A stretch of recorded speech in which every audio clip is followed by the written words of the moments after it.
안녕하세요. 한국공무포럼 박태순입니다. 우리가 공론장과 권력 감수성 관련해서 공부를 하고 있는데요. 오늘은 지난 시간에 이어서 권력에 대한 이해에 대해서 공부하겠습니다. 지난 시간에 우리가 권력의 현대적 의미에 대해서 공부를 하면서 푸코와 루크스의 이론에 대해서 좀 구체적으로 살펴봤고요. 오늘은 아렌트와 하버마스를 중심으로 의사소통 권력에 대해서 공부를 하겠습니다. 우리가 공론장의 특징에 대해서 공부할 때도 의사소통 권력에 대해서 공부를 조금 했었죠. 오늘은 조금 더 내용을 심화시켜서 공부를 해보도록 하겠습니다.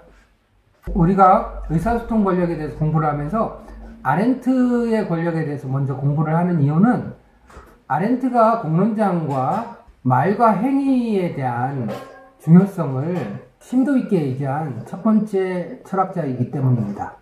아렌트가 삶의 주체들이 함께 모여서 말하고 행위하는 속에서 권력이 형성된다라고 하는 것을 얘기한 첫 번째 철학자이기 때문입니다. 아렌트 권력의 특징을 말하자면 권력이라고 하는 것이 기존에 있었던 수직적이고 위계적인 과정을 통해서 권력이 형성되는 것이 아니라 권력은 사람들이 공동행동을 하면서 합의를 형성해 가는 과정에서 권력이 형성된다라고 하는 대단히 혁신적인 아이디어를 제시한 첫 번째 철학자이기 때문입니다.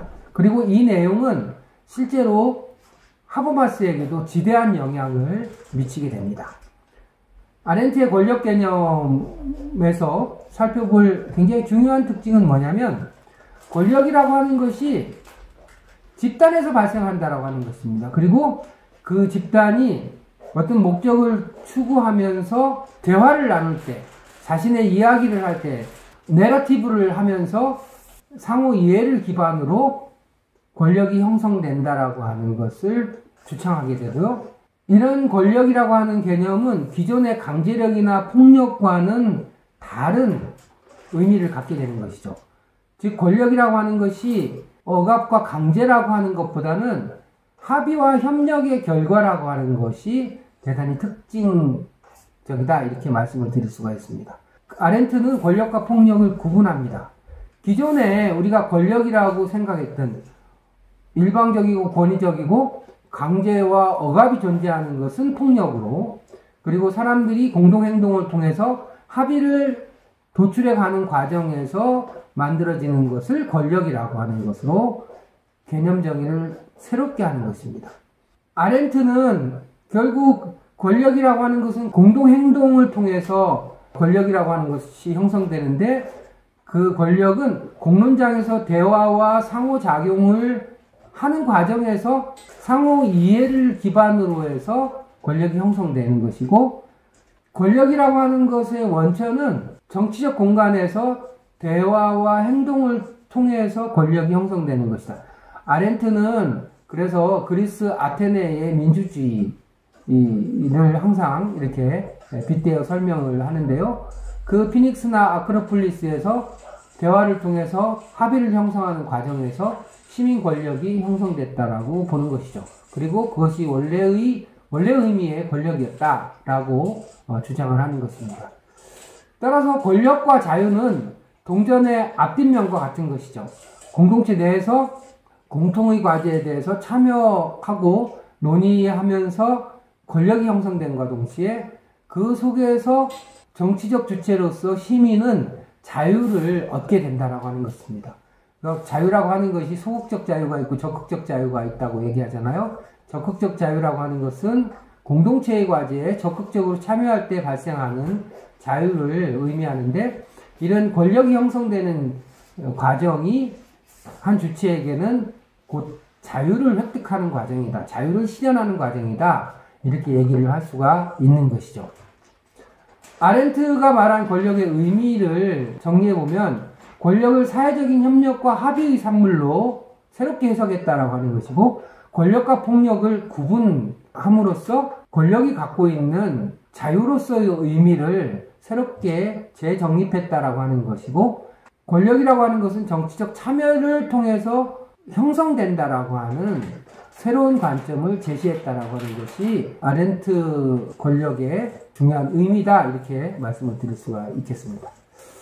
자, 두 번째로는 하버마스의 권력에 대해서 공부를 해보겠습니다. 하버마스의 권력은 대표적으로 하버마스는 공론장을 통한 의사소통 권력과 그 다음에 정치 권력과 의사소통 권력과의 관계에 대해서 대단히 관심이 많았죠. 그래서 의사소통 행위 이론이라고 하는 책에서도, 그리고 사실성과 타당성이라고 하는 책에서도 이 의사소통 권력의 중요성에 대해서 반복적으로 강조를 하고 있습니다.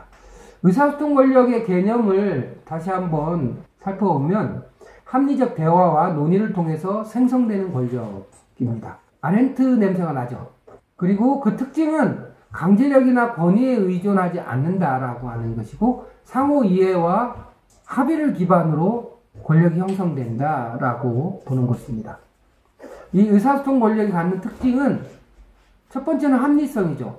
이성적 논의를 통해서 합의를 도출하는 과정에서 권력이 형성되는 것이고, 또 사회 구성원 간에 합의를 형성하는 과정에서 권력이 형성되는 것이고, 또 사회 구성원 간에 만들어진 합의를 실현해가는 과정에서 또 의사소통 권력을 우리가 확인할 수가 있게 되는 것이죠.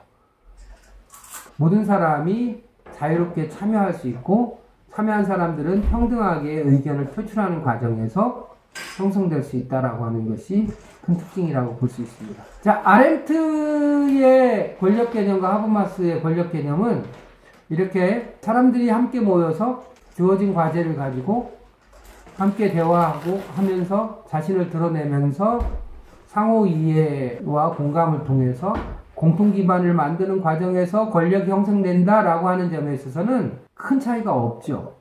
단지 아렌트는 그런 공간에 모이고 그런 공간에서 자신을 드러냄을 대단히 그 부분을 강조했다면, 자신의 생각과 자신의 욕구를 사람들 속에서, 다양성이 존재하는 사람들 속에서 표출해내는 것에 방점을 두었다면, 하버마스가 얘기하는 의사소통 권력에는 합리적인 논의와 담론윤리에 기반한 합의 형성이라고 하는 그 절차에 깊이 착목했다라고 하는 점이 특징이자 차이라고 말할 수가 있습니다.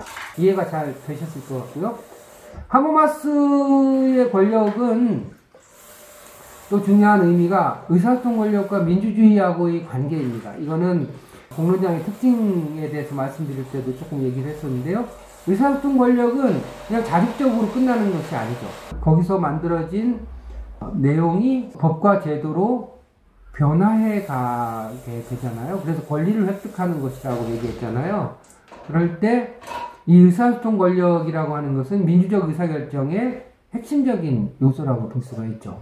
그래서 시민 참여와 공개적인 논의를 통해서 정책 결정과 사회적인 변화를 정당화하는 민주적인 절차성의 핵심적인 내용을 구성한다라고 말씀을 드렸습니다. 물론 우리가 여기서 이제 착각해서는 안 되는 것이, 무슨 인민민주주의처럼 공론장에서 만들어진, 의사소통을 통해서 만들어진 그 권력 자체가 지배력을 갖는다, 그런 건 아니죠. 그래서 하버마스는 의사소통 권력과 별도로 정치 권력을 별도로 인정하죠. 그래서 의사소통 권력이라고 하는 것은 의회를 통해서, 의회하고의 만남을 통해서, 정치 권력과의 만남을 통해서 담론 논쟁을, 담론을 형성하는 그 권력인 것이지, 정치 권력 자체를 접수하는 권력은 아니라고 하는 점을 여러분들이 유념할 필요가 있습니다.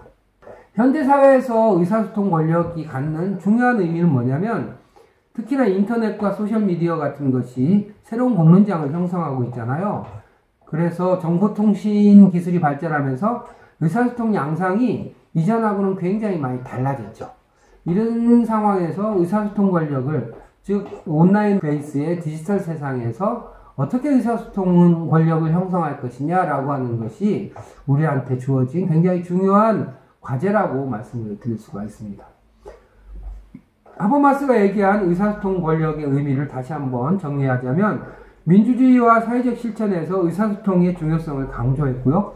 모든 시민이 공적 의사결정 과정에 참여하는 것이 대단히 중요하고 또 질서 있는 논의를 합리적으로 하는 것이 대단히 중요한 의미를 갖는다고 다시 한번 강조해서 말씀을 드릴 수가 있습니다. 하버마스의 권력이 갖는 또 하나 굉장히 중요한 의미는 생활세계에서 의사소통 권력이 형성된다라고 하는 겁니다. 저희가 생활세계와 체계에 대해서 말씀을 드린 적이 있었는데요. 우리 삶의 영역에서 의사소통 권력이 형성된다라고 하는 것입니다. 국회라든지 이런 공청회라든가 뭐 이런 설명회라든가 이렇게 행정기관이나 국가기관이 설치해 놓은 공간에서가 아니라 일상적인 소통이 이루어지는 삶의 공간에서 의사소통 권력은 형성된다라고 하는 겁니다. 일상적 대화와 상호작용을 통해서 권력이 형성될 수 있다라고 하는 것이고, 자발적으로 또 비계급적으로 강제력에 의존하지 않고, 쉬운 말로 하면 삶의 영역에서 삶의 주체들이 자신들이 안고 있는 문제를, 자신들의 공통 관심사를 논의하는 공간에서부터 의사소통 권력은 형성되기 시작한다. 이거는 이제 푸코식으로 얘기하면 미시 공간에서 권력이 형성된다라고 하는 것과도 일맥상통하는 점이 있다고 볼 수가 있습니다. 그러면서 이제 거기서 생활세계에서 만들어진 의사소통 권력이 정치 권력과 상호작용을 하게 되는 것이죠. 정치 권력의 정당성을 부여하는 원천이 되기도 하고요. 사회적인 변화를 촉진하는 역할을 하기도 하는 것이고, 이렇게 생활세계에서 의사소통 권력이 활발하게 형성이 될 때 체계에 의해서 생활세계가 식민화되는 것을 방지할 수 있다, 이렇게 보았습니다.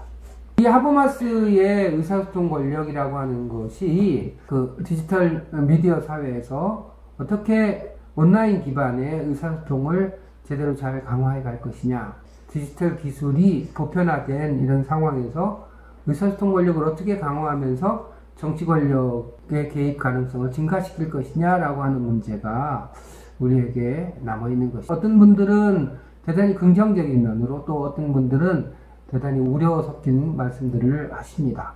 의사소통 권력의 측면에서 이 디지털 미디어를 어떻게 활용할 것이냐라고 하는 과제가 여전히 우리한테 중요한 과제로 남아있다, 이렇게 말씀을 드릴 수가 있습니다. 하버마스의 권력 개념을 정리하자면 의사소통 권력과 정치 권력의 관계는 민주주의의 핵심적인 사안이다. 민주적 정당성의 핵심적인 요체라고 말씀을 드릴 수가 있고요. 합리적 대화와 공공의 참여를 통한 사회 변화의 중요한 준거가 된다라고 하는 점에서 대단히 시사하는 바가 크다, 이렇게 말씀을 드릴 수가 있겠습니다. 자, 이렇게 해서 오늘 아렌트와 하버마스 이론을 중심으로 의사소통 권력에 대해서 공부를 했습니다. 이렇게 해서 우리가 현대적인 의미의 권력 개념과 의사소통 권력에 대해서 공부를 해봤습니다. 의미가 있으셨나요? 의미가 있었다면 구독과 좋아요 꾹 눌러주십시오. 감사합니다.